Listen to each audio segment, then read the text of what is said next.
a Mark Brown Arthur chapter book. Francine, Believe It or Not. Text by Stephen Krensky, based on a teleplay by Joe Fallon. For my sister Bonnie, the inspiration for Francine. Chapter 1. Over here, Francine. Arthur was calling for a pass in the middle of a street hockey game. He and Francine were on a team with Muffy, Buster, Sue Ellen, and the Brain. The other team, led by Binky, included Molly, Kiefer, Mona, Speedy, and Rattles. Francine didn't seem to hear Arthur's call. She faked Molly to the left, took 2 long strides, and fired at the goal. Rattles was the opposing goalie. He tried to block the puck and missed. "Score!" cried Francine. Binky controlled the face-off and brought the puck back into play. He skated past Buster, but Francine poke-checked the puck between his legs. Buster raced down the sideline. "I'm free, Francine, I'm free," he shouted. But Francine paid no attention. Instead of making the long open pass to Buster, she swept around Kiefer and came in hard on Rattles, firing another shot. This one bounced off the post. The puck ricocheted back to Arthur. He steadied it, getting ready to move. Then Francine stole it away. She moved in quickly and scored. "Hey!" Arthur shouted. "I'm on your team." "You were taking too long," she told him. "Do you want to win or not?" "I mean, look, we're doing great." Now the score's tied, 3-3. "Who's we?" said Muffy. "Nobody but you gets to do anything." Francine shrugged. As far as she was concerned, there was nothing wrong with that. During a timeout, the team huddled to discuss strategy. "Don't you think we could show a little more teamwork?" asked the Brain. "I agree," said Francine. "You do?" said Arthur. "Absolutely. You guys are not getting me the puck fast enough." "I don't think that's what the Brain meant," said Arthur. "Hey, Binky's team is tough," Francine reminded them. "I'll gladly give you the puck if everybody wants to lose." Arthur and the others looked shocked. "Francine Frensky," said Muffy. "I think you're the rudest person I've ever met." Francine shrugged. "I guess the truth hurts." Muffy looked ready to explode. Everyone got back into position for the face-off. A little later, Muffy got a pass right near the goal. "Shoot, shoot," cried Arthur. "No," said Francine. "Pass it to me." Muffy hesitated. She looked down at the puck and then up at Francine. Shaking her head, she swung back her stick to shoot. And Molly stole the puck. She pivoted around and took 3 long strides toward the opposite goal. Then she slapped a shot into the net just as the whistle blew. "Score," said Binky. "We win, 4-3. Francine threw her stick down on the ground. "I can't believe it. We were so close." She turned to Arthur. "I hope you're happy, Mr. Fairness." "Me?" said Arthur. "What did I do?" Francine snorted. "You told Muffy to shoot. You know what a bad shot she is." Muffy turned away sharply so no one could see her face. Then she slowly skated away. "We're just lucky there's another playoff game next week," said Francine. She looked around. "Where'd Muffy go?" "I think she'd heard enough," said Arthur. "So have we," said Buster. The rest of the team walked away, leaving Francine standing alone. Chapter 2. When Francine took a moment to think about it, she decided that something was bothering her friends. Muffy had seemed more than a little upset, and everyone else had been a bit grumpy, too. "I know it bothers them that we lost," she thought. But they have to stay tough. They need to be more like me. Still, Muffy was her best friend, and Francine didn't want her to suffer in silence. So she got on her bike and raced after Muffy. Wait up! Francine called out. Muffy was walking along at a fast clip, and she didn't slow down at the sound of Francine's voice. Didn't you hear me? Asked Francine, coming up beside her. Muffy kept on walking. Yes, I heard you, she said. But you didn't stop. Why should I? Asked Muffy, without slowing down a bit. I can imagine what you're going to say. I'm sure there's something wrong with the way I walk too big a stride? Or too little? Or maybe my walking is too hopeless for improvement. Perhaps you think it would be better if I stopped walking altogether and let you do my walking for me. Francine braked to a stop. You can't fool me, Muffy. You're mad about something. Muffy stopped, too. She stared hard at Francine. Mad? Why should I be mad? Oh, yes, now I remember. You said I cost us the game. Well, didn't you? Muffy walked up to Francine, nose to nose. Whether I did or I didn't, that's no way to talk. We're supposed to be a team, remember? Honestly, Francine, sometimes you're like a non-stop insult machine. What? Francine was shocked. How can you say that? I'm one of the nicest people in the whole school. You think so? Muffy snapped. Then prove it. I'll bet you this Princess Peach watch that you're wrong. Muffy held out her arm. This is the deluxe model, of course with the combination stopwatch and odometer. Francine sighed. You know I've wanted one of those watches from the first moment I saw them advertised on TV. True, said Muffy. And since they're so expensive, this is your best chance to own one. What's the bet, then? Francine asked.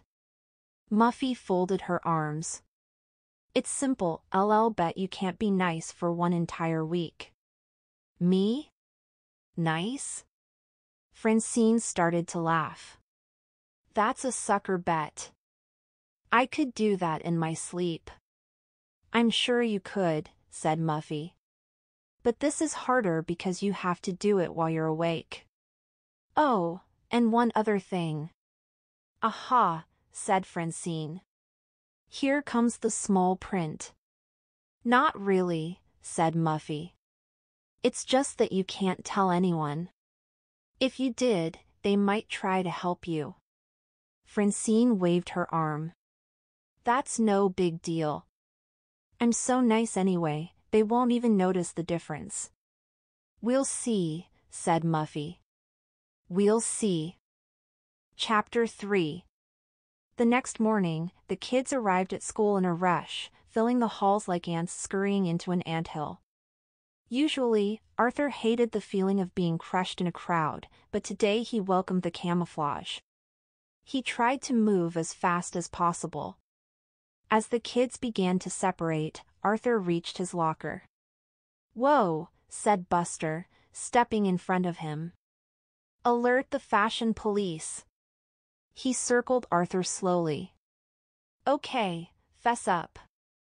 Where did you get that weird sweater?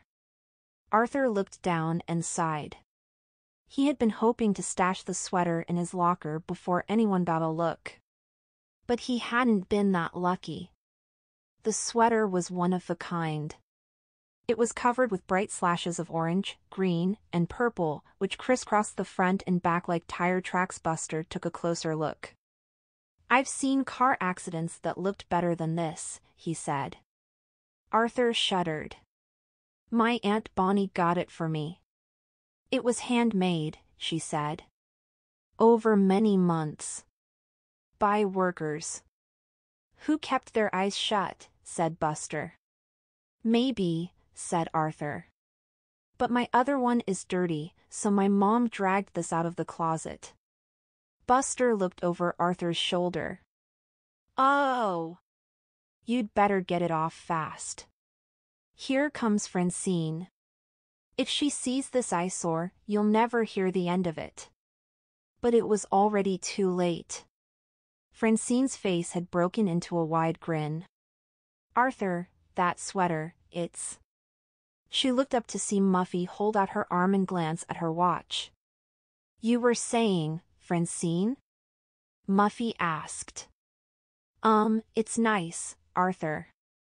Very nice. And colorful. Arthur and Buster looked stunned. Are you feeling all right, Francine? Asked Buster. Of course, said Francine. Then she quickly walked away. Later at recess, the kids were playing baseball. The game was a close one, and Francine's team was up. Arthur and the Brain were already at first and third. Francine was on deck, and it was Buster's turn at the plate. Ah, Buster, said Francine, can I bat for you?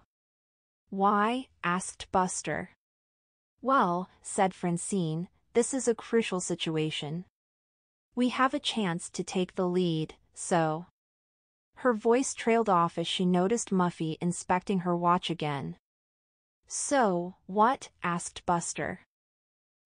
So I just want to make sure you're up for the challenge. It's a big moment.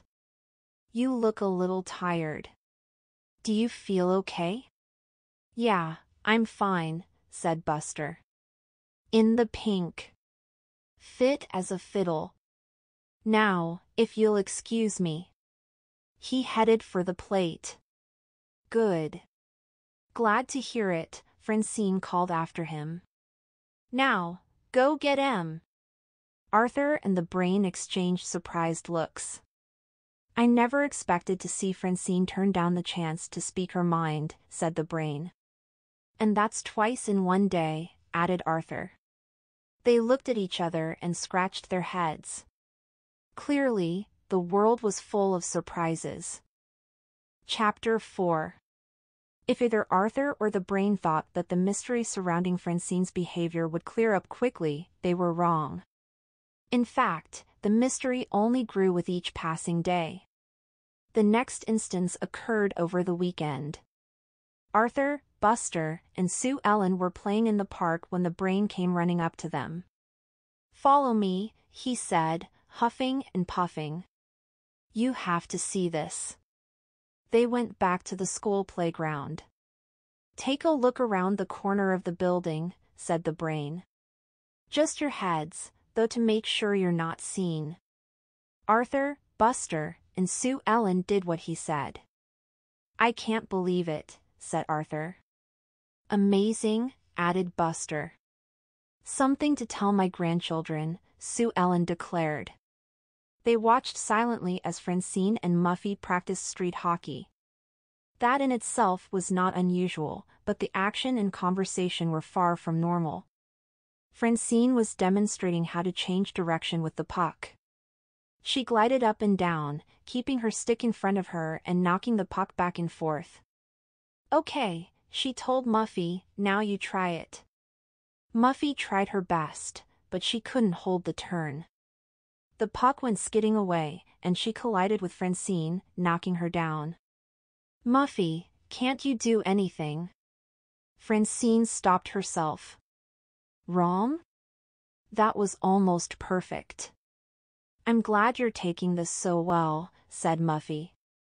But I need to tell you. She pointed at Francine's leg. Francine looked down. There was a new hole in her pants at the knee. My good pants, she gasped. Sorry, said Muffy.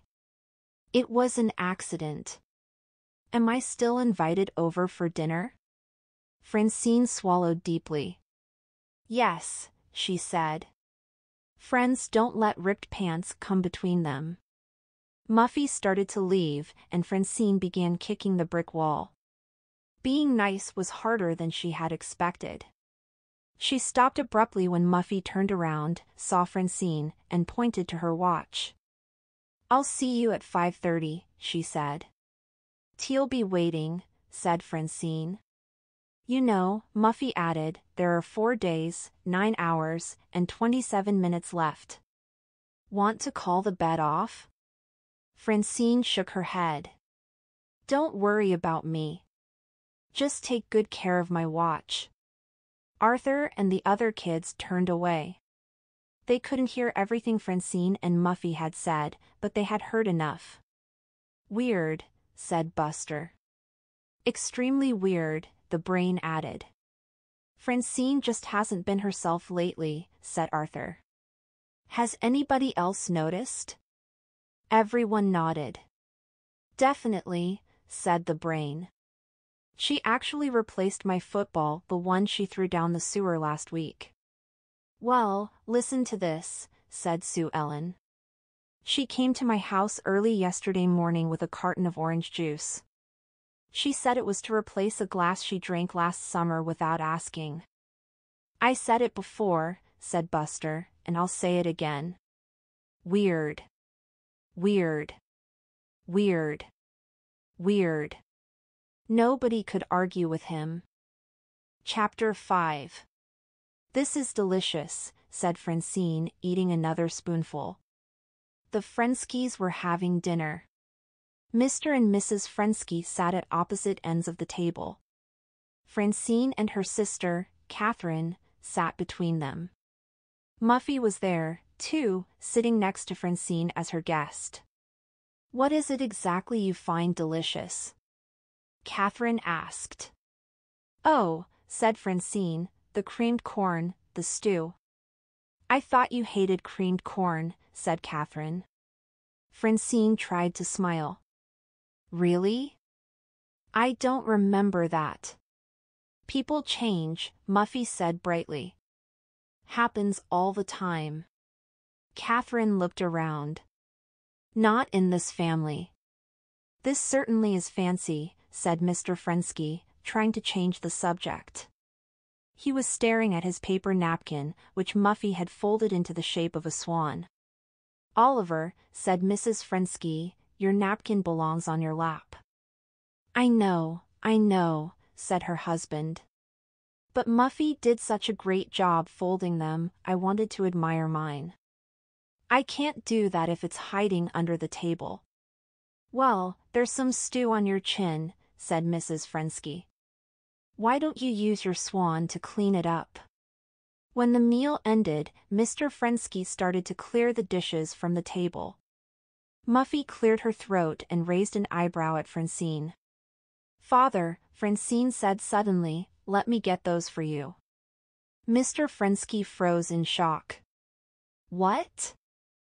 Who said that? I did, said Francine. Mr. Frensky frowned. You look like my daughter Francine, he said. And your voice is similar. But... are you trying to discourage me? Francine asked. Her father rubbed his chin.